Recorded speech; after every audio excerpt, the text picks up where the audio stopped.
ukubera iki abana tukiri batoya akenshi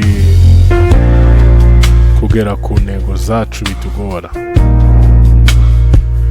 Ntabwo ari ukubera ko nta mpano abana dufite, ahubwo ni inzitwazo. Twese rimwe na rimwe usanga twitwaza ibintu bikurikira: ntabwo nari nitegura, ntabwo mfite amikoro, ndetse nta mwanya mfite uhagije.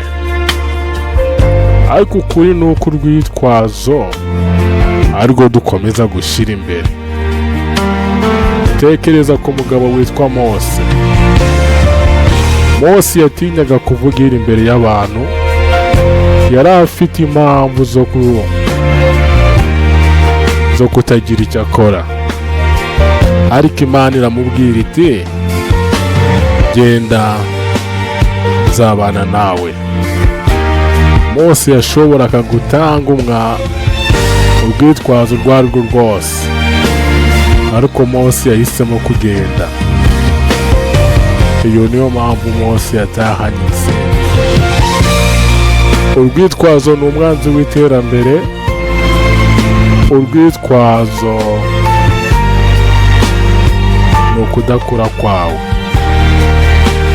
Ntukeneye ko ibintu byose bitangira kandi neza. Ukeneye gusa ubutwari. Ukeneye kwibanda ku kintu kimwe. Ukeneye no kwiyemeza.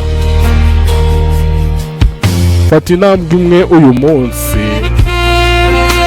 nubwo yaba itandukanye. Uyu munsi rero ndagira ngo wibaze uti ni izihe mpamvu zimbuza amahwemo? Andika impamvu uhura nazo kandi ufate ingamba. Reka ubwitwazo, tangira kubaka ejo hazaza hawe. Ndagushimiye.